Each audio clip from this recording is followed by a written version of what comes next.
مشورہ لینا ایک الگ بات ہے، وہ فیصلے سے پہلے لیا جاتا ہے، اور وہ بھی اطمینان قلبی کے لیے ہوتا ہے کہ انسان خود تو دیکھ لیتا ہے کہ یہ معاملہ بالکل شیشے کی طرح، آئینے کی طرح میرے لیے صاف ہے، لیکن وہ اپنے دل کو مزید اطمینان اور حاصل کرنے کے لیے اور مطمئن کرنے کے لیے مشورہ کرنا چاہیے، کیونکہ آقا کریم علیہ الصلوۃ والتسلیم کی سنت مبارکہ ہے، سنت مبارکہ، اور یہ لیڈرشپ کوالٹی بھی ہے، وہ اسی آیت مبارکہ کے اگلے حصے کے اندر یہ معاملات بھی ہیں۔ تو یہ کنسپچل کلیئرٹی، اور اس پر ہم نے گفتگو کی کہ کنسپچل کلیئرٹی حاصل ہوتی ہے مطالعہ سے، کثرت مطالعہ سے، جب ایک موضوع سے متعلق، اسی طرح جو میں نے ابھی بات کی کہ ہمارے جو معاملات ہیں، جب یا اگر تعلیمی میدان کی بات کریں تو ہم نے وہاں پر یہ چیز، وہاں پر کیا کس قسم کا مطالعہ ہوگا کہ وہاں پر ہم میکسیمم انفارمیشن گیدر کر لیں، میکسیمم معلومات، زیادہ معلومات ہمیں حاصل ہوں۔ ہم کرتے کیا ہیں؟ ہم شارٹ ٹرم ان کے بینیفٹس دیکھ رہے ہوتے ہیں، مختصر مدت کے فوائد ہمیں نظر آ رہے ہوتے ہیں کہ اس میدان میں چلے جانا چاہیے کہ جی آج کل اس کا بڑا فائدہ ہے، اسکوپ بڑا ہے اس کا، ہم اسکوپس دیکھ رہے ہوتے ہیں، یہ شارٹ ٹرم فائدے ہوتے ہیں، بینیفٹس، وہ شرح صدر نہیں حاصل ہوتا، اور ہماری اس کے اوپر کو مکمل معلومات ہمیں حاصل نہیں ہوتی، مطالعہ نہیں ہوتا۔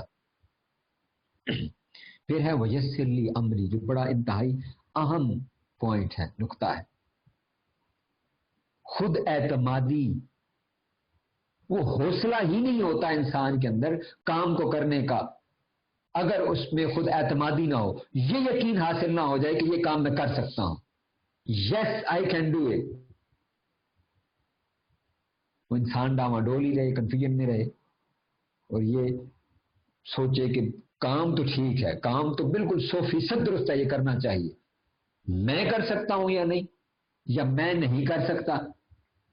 تو یہ ایک ایسی کیفیت ہے کہ انسان کا سیلف کانفیڈنس جہاں پر ڈاؤن ہو، خود اعتمادی اس میں نہ ہو، تو پھر بھی وہ کام سر انجام نہیں دیا جا سکتا، پھر بھی قوت فیصلہ رہ جاتی ہے۔ اسی طرح اس کو ہم نے خطاب کے پرسپیکٹو میں بھی دیکھا تھا کہ اگر خود اعتمادی حاصل ہوگی تو ٹھوک بجا کر کے انسان اور ہم یہ چاہیں گے کہ ہم ڈائس پر آئیں، کھڑے ہوں، بات کریں، اور پوری قوت کے ساتھ اور جذبے کے ساتھ ہم گفتگو کریں گے، اور شوق کے ساتھ کریں گے، ذوق کے ساتھ کریں گے، اور اطمینان کے ساتھ ہم اپنی گفتگو کو باقاعدہ لے کر کے چلیں گے اور مکمل کریں گے، اور خوشی حاصل ہوگی ہمیں۔ یہ خود اعتمادی کے ساتھ ہے، مشروط ہے۔ اور خود اعتمادی وہ کیسے حاصل ہوتی ہے؟ وہ ایک مطالعہ اور وسیع مواد، ایک موضوع سے متعلق، جس پر کل سرفراز نے گفتگو فرمائی تھی، سر علامہ محمد سرفراز قادری صاحب نے کل اس کے اوپر مواد کے حوالے سے آپ نے گفتگو فرمائی تھی کہ کیسے آپ کے پاس احادیث موجود ہوں، ان میں سے چند ایک بیان کر لی جائیں، چند ایک ضروری وقت اور موقع کے اعتبار سے، لیکن پڑھی ہوئی اور نوٹ کی ہوئی ان میں سے کثیر ہوں، زیادہ تر ہوں۔ اس پر سر نے کل تفصیلاً گفتگو فرمائی ہے کہ مواد کی تیاری ہم نے کیسے کرنی ہے۔ تیسرا پوائنٹ جو اس کے اندر ہے وہ ہے واحلل عقدۃ من لسانی۔ حضرت موسیٰ علیہ السلام نے دعا کی، آپ کی زبان میں تھوڑی سی لکنت تھی، تو آپ نے دعا فرمائی کہ باری تعالیٰ میری اس زبان کی گرہ کو کھول دے، میری گرہ کو کھول دے، یعنی مجھے قوت گویائی عطا کر، اور جو قوت گویائی عطا کی ہے میں اس میں تسلسل کے ساتھ فلوئنٹلی صاف آواز کے ساتھ گفتگو کرتا چلا جاؤں۔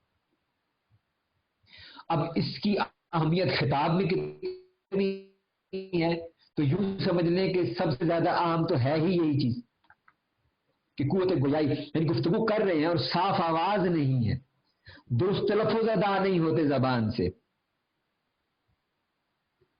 اچھے طریقے سے بولا نہیں جاتا، اڑ اڑ کے بول رہے ہیں، تو آڈینس سامعین کتنی دیر سنیں گے، ان کی دلچسپی کتنی ہوگی اس گفتگو میں.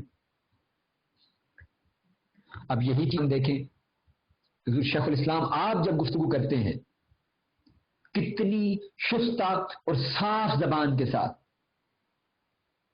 ایک تو جو زبان لغت کے اعتبار سے جو زبان بولتے ہیں اس کی تو الگ خصوصیات ہے، لیکن جو آپ کی آواز ہے، قوت گویائی ہے، وہ کتنی صاف فلوئنٹ ہے، تسلسل کے ساتھ مکمل الفاظ ادا ہو رہے ہوتے ہیں، مکمل الفاظ اور خوبصورتی کے ساتھ نکل کر کے آ رہے ہوتے ہیں. ان میں کوئی بریک نہیں ہوتا، لکنت نہیں ہوتی، لڑکھڑاہٹ نہیں ہوتی. ایک بہت بڑا ریزن ہوتا ہے کہ ہمارے بہت سارے لوگ جو اچھے خطیب نہیں بن پاتے اور جو بننا چاہتے ہیں تو خود اعتمادی کی کمی کے باعث وہ جب بولنا شروع کرتے ہیں تو الفاظ لڑکھڑا رہے ہوتے ہیں، زبان لڑکھڑانا شروع کر دیتی ہے گھبراہٹ کے سبب. وہ کھل کے اپنا مدعا بیان نہیں کر پاتے. ویسے بولنے میں فلوئنٹ ہوتے ہیں وہ، لیکن اگر کسی موضوع پر یا کسی موقع پر انہیں گفتگو کا کہہ دیا جائے تو وہاں وہ الفاظ رکنا شروع ہو جاتے ہیں، پھنسنا شروع ہو جاتے ہیں. وہ ایک تو اس کی بنیادی وجہ وہ خود اعتمادی کی کمی بھی ہوتی ہے، لیکن اگر وہ نہ ہو تو یہ بہت سارے لوگوں کے ساتھ یہ پرابلم ہوتی ہے، یہ مسئلہ ہے. تو اچھی آواز ہو اور بغیر لکنت کے تسلسل کے ساتھ فلوئنٹلی گفتگو کرتے چلے جائیں. کیوں؟ اب یہ دیکھیے کہ موسیٰ علیہ السلام یہ دعا کر رہے ہیں کہ پیغام اللہ رب العزت کا دینا ہے تو اس کے اندر کوئی ابہام نہ رہ جائے، کوئی شک نہ رہ جائے، سننے والے کے ذہن میں کوئی سوال نہ رہ جائے. وہ پیغام کامل و اکمل طریقے کے ساتھ انتہائی خوبصورت انداز کے اندر وہ دوسرے تک پہنچنا چاہیے کہ بات اللہ رب العزت کی ذات کی ہونے جا رہی ہے. دعوت وہ اس رب کریم کی ذات کی طرف ہے. تو اتنا خوبصورت پیغام وہ خوبصورت انداز سے ہی دیا جانا چاہیے، یہی اچھا لگتا ہے. اب میں اس طرف نہیں جاتا کہ ہم بہت سارے حروف کو بالخصوص ادا کرتے ہوئے، کچھ علاقوں کے اندر یہ ہوتا ہے، یہ چیز پائی جاتی ہے کہ وہ بلا وجہ کی زیر زبر ادا کرتے ہیں، کہیں پر وہ پیش بلا وجہ الفاظ کے ساتھ لگائی جاتی ہے، کچھ سین اور سا کے ساتھ ان کی آواز، وہ جو بھی لفظ بولے جو سین سا اور صاد کے الفاظ ہیں تو وہ سا کی طرح ہی نکلتے ہیں. وہ زبان کے اندر یہ پرابلم ہوتی ہے وہ نہ چاہتے ہوئے بھی. پھر کچھ یوں تھوڑا زبان اور منہ دبا کر کے بات کرتے ہیں تو الفاظ اس طرح مکمل ادا نہیں ہو رہے ہوتے، کھل کر کے نہیں، وہ اپنی طرف سے ادائیگی پوری کر رہے ہوتے ہیں. اور اس طرح کی اور بہت ساری چیزیں ہیں. اور یہ بھی یاد رکھیے کہ مختلف قسم کی تھراپیز کے ذریعے، ایکسرسائز کے ذریعے اس چیز کو بہتر کیا جا سکتا ہے. اس کے اوپر ہم کام نہیں کرتے، ہم کہتے ہیں کہ یہ نیچرلی شاید قدرتی طور پہ پیدائشی طور پہ یہ چیز ایسی ہی ہے شخصیت کے اندر تو یہ ایسی ہی رہتی ہے. نہیں، اگر والدین اس کو بچپن میں جانچ لیں اور بھانپ لیں، بچپن میں ہی اس کے اوپر کام شروع ہو جائے مختلف تھراپیز اور مشق کے ذریعے تو وہ ٹھیک ہو جاتی ہیں چیزیں.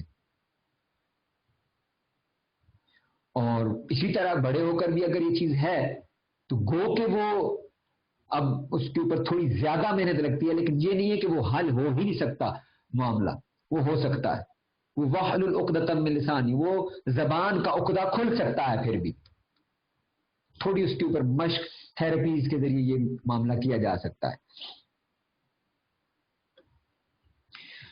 اور قوت گویائی اس کے اندر ایک اور بڑی اہم چیز ہے. اس سے مراد وہ مشق ہے اور مسلسل مشق ہے. آپ کو اگر یاد ہو تو سر علامہ محمود مسعود قادری صاحب آپ نے اس کے اوپر بڑا زور دے کر کے یہ بات کہی تھی کہ ہم مشق نہ کریں اور یہ سمجھے کہ بس کلاس اٹینڈ کی، کورس کیا اور ہم کہیں کہ جی ہم بن گئے ہیں خطیب یا ہمارے اندر وہ صلاحیت آ گئی ہے، یا کریں ہی نہ مشق اور پھر یہ گلا ہو کہ جی ہمارے اندر تو یہ صلاحیت نہیں آئی. تو مسلسل مشق بولنے کی مسلسل بار بار. اس میں آپ کو ایک چھوٹی سی مثال عرض کرتا ہوں کہ بہت سے پروگرامز جو ٹی وی میں ریکارڈنگز ہو رہی ہوتی ہیں، جو ہم ٹی وی پر دیکھتے ہیں پروگرامز، جو اینکرز ہوتے ہیں، جو گیسٹ بیٹھے ہوتے ہیں بطور مہمان وہاں پر بات کر رہے ہوتے ہیں، یہ بظاہر ہمیں لگ رہا ہوتا ہے کہ جیسے وہ ایک ہی نشست کے اندر وہ پورا معاملہ اسی طرح ہی ہوا ہے. نہیں، اس کو ٹیکنیکل لینگویج کے اندر، ٹی وی کی زبان کے اندر، ریکارڈنگ اسٹوڈیو کی لینگویج کے اندر اس کو کہتے ہیں ری ٹیک. یعنی وہ کام دوبارہ کرنا. وہ ایک دفعہ بولے، اڑ گئے، رک گئے، وہ پھر بولتے ہیں، کہیں بھول جاتے ہیں اسکرپٹ جو لکھا ہوا ہوتا ہے کیا بولنا ہے، تو پھر ری ٹیک لیتے ہیں اس پر. کئی ری ٹیکس ہوتے ہیں اس کے اوپر. اسی طرح جو ریکارڈنگ اسٹوڈیوز ہوتے ہیں جہاں پر نعت پڑھی جا رہی ہوتی ہے یا سنگنگ وغیرہ کے حوالے سے جو بھی، تو وہ بھی ایک ہی باری میں نہیں کہ وہ ایسا ہی پڑھ دیتے ہیں اور ایسا ہی گا دیتے ہیں تو وہ ریکارڈ ہو کر کے آ جاتا ہے. نہیں، وہ ایک ایک مصر، ایک ایک جملے کے اوپر کئی ری ٹیکس ہوتے ہیں. کہیں آواز کا مسئلہ آتا ہے، کہیں سر لے کا مسئلہ آ جاتا ہے، لیکن مسلسل مشق کے بعد وہ اس لیول پر پہنچ جاتے ہیں کہ پھر وہ لائیو پروگرامز بھی کر رہے ہوتے ہیں. وہ کیمرہ آن ہوا، کیو ملا وہاں سے، لائٹ آن اور کیمرہ، اور اس کے بعد جو ہی وہ پیچھے سے ڈائریکٹر اور پروڈیوسر بولتا ہے تو وہ وہاں سے بولنا شروع کر دیتے ہیں لائیو. اور وہ ساری دنیا لائیو دیکھ رہی ہوتی ہے، جس طرح ہماری یہ کلاس ابھی لائیو ہو رہی ہے، ریکارڈڈ نہیں ہے. تو اسی طرح وہ لائیو پھر بولنا شروع کر دیتے ہیں. یہ چیز مسلسل مشق کے ذریعے حاصل ہوتی ہے کہ انسان لڑکھڑائے بغیر، روکے بغیر، ہچکچاہٹ کے بغیر درست طریقے کے ساتھ بولتا چلا جائے. یہ مسلسل مشق کا نتیجہ ہوتا ہے. بار بار پریکٹس کر کر کے، یہاں کھڑے ہو کر کے بار بار یہی چیزیں دوہرا کے پھر یہ چیز آتی ہے کہ انسان تسلسل کے ساتھ گفتگو کرتا چلا جاتا ہے. تو یہ چیز مسلسل مشق سے حاصل ہوتی ہے. یہ ہے وَاحْلُلْ عُقْدَةً مِّن لِّسَانِی کا پہلو. اور پھر اگلا اصول کیا ہے؟ فرمایا یفقہوا قولی. اب یہ موسیٰ علیہ السلام نے دعا کیا فرمائی؟ وہ ہے تفقہ، سمجھداری. یعنی جو میں بات کہہ رہا ہوں، میرا قول ان کو سمجھ آ جائے، ان کو سمجھا دے. اس میں دو چیزیں ہیں. ایک کہ مجھے تو ایسی قوت عطا کر کہ میں پیغام ایسے پر اثر انداز میں بیان کروں کہ وہ ان کے دل پر اثر کر جائے اور ان کی سمجھ میں آ جائے. اور یا ان کو ایسی سمجھ عطا کر کہ میں جو دعوت دے رہا ہوں یہ ان کو سمجھ میں آتی چلی جائے. لیکن در حقیقت یہ پر اثر گفتگو سے متعلق ہے. پر اثر گفتگو کہ بات کی ہی ایسی جائے کہ وہ دل پر ایسی چوٹ لگے کہ انسان اس کے اثر کے، اس کے سحر میں آ جائے. وہ ایسی پر اثر بات ہو جو کل سر نے ارشاد فرمایا تھا کہ دل سے جو بات نکلتی ہے، اور اس سے پچھلی نشست کے اندر جس کے اوپر بڑی طویل سر نے گفتگو فرمائی کہ وہ بناوٹی نہ ہو، کہ ہمارا جو کلچر بن چکا ہے کہ تیاری کر کے آتے ہیں ہم اس چیز کی کہ ہم نے یہ کچھ کرنا ہے تاکہ ہمارے یہ مقاصد حاصل ہو جائیں. سر نے اس کے اوپر بڑی طویل گفتگو فرمائی تھی کہ جو کہہ رہے ہیں وہ خود اپنے من میں بھی وہ بات اتری ہوئی ہو، جس سے والدین کے ادب اور احترام کے حوالے سے سر نے گفتگو فرمائی. وہ تصدیق بالقلب کی کیفیت ہو کہ دل بھی وہی گواہی دے رہا ہو، دل سے جو بات نکلتی ہے اثر رکھتی ہے. وہ اتنی پر اثر ہو تو فرمایا کہ میری زبان کو اور میرے کلام کو تو پر تاثیر کر دے. تو ہم خطاب گفتگو کریں تو وہ پر تاثیر گفتگو ہو، پر اثر ہو. یعنی جو پیغام ہم دینا چاہتے ہیں وہ ان کے دل و دماغ پر اثر کرے. وہ اٹھ کر جائیں تو کچھ لے کر کے جائیں. ہمارا المیہ یہ بن چکا ہے کہ ہم اس طرح کی محافل میں اور جب جاتے ہیں خطابات سننے کے لیے تو ایک رسم کے طور پر جاتے ہیں. بس ٹھیک ہے کہ محفل اٹینڈ کرنی ہے، وہاں پر نعتیں پڑھی جائیں گی، ذکر اذکار ہوگا، اور خطیب صاحب آئیں گے، علامہ صاحب آئیں گے، وہ کسی موضوع سے متعلق خطاب کریں گے، گفتگو کریں گے، بس سن لیا. اور اسی طرح پھر جو کرنے کے لیے آتے ہیں الا ماشاء اللہ ان کی بھی یہی اسی طرح کی نیت ہوتی ہے. تو چیزیں کیونکہ رسمن دونوں طرف سے ہو رہی ہوتی ہیں تو وہ پھر اثر نہیں چھوڑتی. لیکن اگر ایک طرف سے اس کے اوپر ایفرٹ ہو کہ جو گفتگو کرنے والا ہے، پیغام دینے والا ہے، دائی ہے، خطیب ہے، مقرر وہ اس کی ایک تو مکمل تیاری ہو موضوع سے متعلق، اور پھر وہ دل سے بات کر رہا ہو پر اثر انداز کے اندر، وہ دل پر اثر کرنے والی گفتگو کرے، وہ خود اس کے اندر مکمل طور پر انوالو ہو، ڈوبا ہوا ہو، اور وہ یہ درد لے کر کے آئے کہ میں نے انہیں یہ بات سمجھا کر کے جانی ہے، یہ جائیں تو یہاں سے یہ کچھ لے کر کے جائیں، یہ والدین کا ادب آج سیکھ کر کے ہی جائیں یہاں سے، اور ان کے دل میں یہ بات ڈل جائے کہ ہاں آج ہم محفل سے اٹھے. یاد رکھیے حضور شیخ الاسلام آپ جب گفتگو فرماتے ہیں اعتکاف میں، اگر آپ ان دنوں کو دیکھیں، ویسے جس بھی موقع پر آپ نے گفتگو کیا وہ ہمیشہ پر اثر ہوتی ہے، لیکن میں اعتکاف کی کیونکہ بہت زیادہ وہ تربیتی نشست ہوتی ہے، تو آپ دیکھیے کہ وہاں پر لوگوں کی کیفیات کیا ہوتی ہے.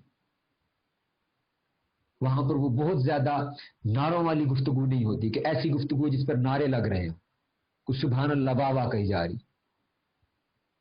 وہ تربیتی گفتگو ہوتی ہے جسے بیٹھ کر کے سننا ہوتا ہے بڑی لمبی دیر تک، پوری رات. اور آپ دیکھیں کہ لوگ اس میں کیسے ڈوبے ہوئے ہوتے ہیں کہ وہ پوری رات جگراتے میں وہ سنتے ہیں اور اس کی ان پر وہ کیفیت طاری ہو جاتی ہے. میں اس میں ایک واقعہ کوٹ کرنا چاہوں گا. 2018 میں کہ اعتکاف کے اندر درس مثنوی آپ نے لیا اعتکاف میں، اور عشق کا موضوع آپ نے چنا، اور پہلے ہی دن آپ نے ارشاد فرمایا کہ میں تمہیں یہاں سے عاشق بنا کر کے بھیجوں گا. اور ایک بڑا خوبصورت جملہ آپ نے ارشاد فرمایا، یہ آپ کی محبت کی شفقت تھی. آپ نے فرمایا میں تمہیں چھوڑوں گا نہیں، میں تمہیں عاشق بنا کر کے یہاں سے بھیجوں گا. اور پہلے ہی دن آپ نے فرمایا کہ میں آپ تمہیں پکاروں گا اے عاشقو. اب جو میں اگلی بات کرنے جا رہا ہوں، کیفیت یہ تھی کہ ایک دن آپ نے وہ ہاتھ کھڑے کروا کر کے پوچھا کہ کس کس کیٹیگری سے کتنے لوگ آئے ہوئے، کہ خواتین سے پوچھا کہ کتنی آئی ہوئی ہیں، ان کی تعداد کیا، ان میں کس عمر کی کتنی ہے. پھر اسی طرح مردوں سے پوچھا کہ اس میں اس عمر سے لے کے اس عمر تک کے کتنے لوگ ہیں، پھر اس عمر کے کتنے لوگ ہیں. تو آخر میں آپ نے پوچھا کہ 16 سال اور اس سے کم عمر کے کتنے لوگ ہیں، بچے کتنے ہیں. تو بچوں نے ہاتھ کھڑے کیے.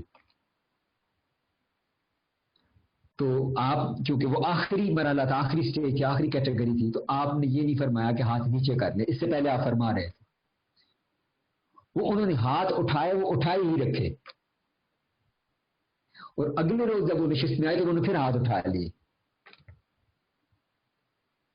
تو اس پر چیئرمین سپریم کونسل ڈاکٹر حسن محی الدین قادری آپ نے ارشاد آپ نے عرض کی شیخ الاسلام سے، اور آپ نے دیکھا پوچھا کہ یہ انہوں نے ہاتھ کیوں کھڑے کیے ہوئے ہیں. تو انہوں نے بتایا کہ یہ اس وجہ سے کہ انہوں نے کیے ہوئے ہیں.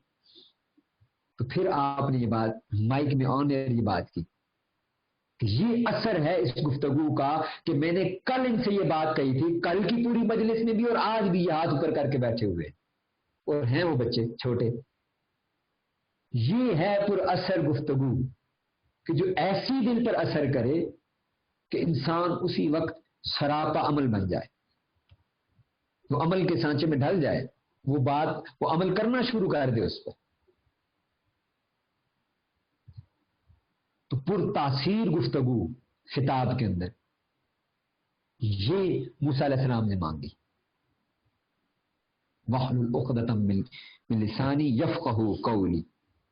اور یفقہوا قولی کے اندر ایک اور چیز ہے، اور وہ کیا ہے؟ تلفظ کی درستی اور تلفظ کی ادائیگی، درست تلفظ کے ساتھ الفاظ کی ادائیگی، یہ بہت ضروری ہے. اس پر گفتگو بڑی تفصیل سے ہو چکی ہے اس موضوع پر. میں ایک چھوٹی سی مثال عرض کرنا چاہوں گا. ابھی اسی کووڈ-19 کے لاک ڈاؤن کے اندر شیخ الاسلام نے جو حلقات التربیہ دروس بخاری و احیاء علوم الدین جو آپ نے ارشاد فرمائے 40 روزہ، تو ایک روز آپ نے ایک لفظ بولا اور اس کا جو تلفظ تھا وہ عموم سے ہٹ کر تھا. اب لفظ ہے، ہم کسی چیز کی جب حیت کے والے سے گفتگو کرتے ہیں تو ہم کہتے ہیں کہ اس سے اس چیز کا حجم اتنا ہے، حجم لفظ ہم بولتے ہیں. تو آپ نے جب یہ لفظ بولا تو آپ نے اس کو لفظ حجم بولا. ہا جیم میم، ہا کے اوپر زبر، جیم کے اوپر جزم اور میم کے اوپر جزم، حجم. تو فوراً میں چونک گیا. تو میں نے جو ہی ڈکشنری کھول کر کے دیکھی تو لفظ اسی طرح لکھا ہوا تھا کہ جیسے آپ نے ارشاد فرمایا.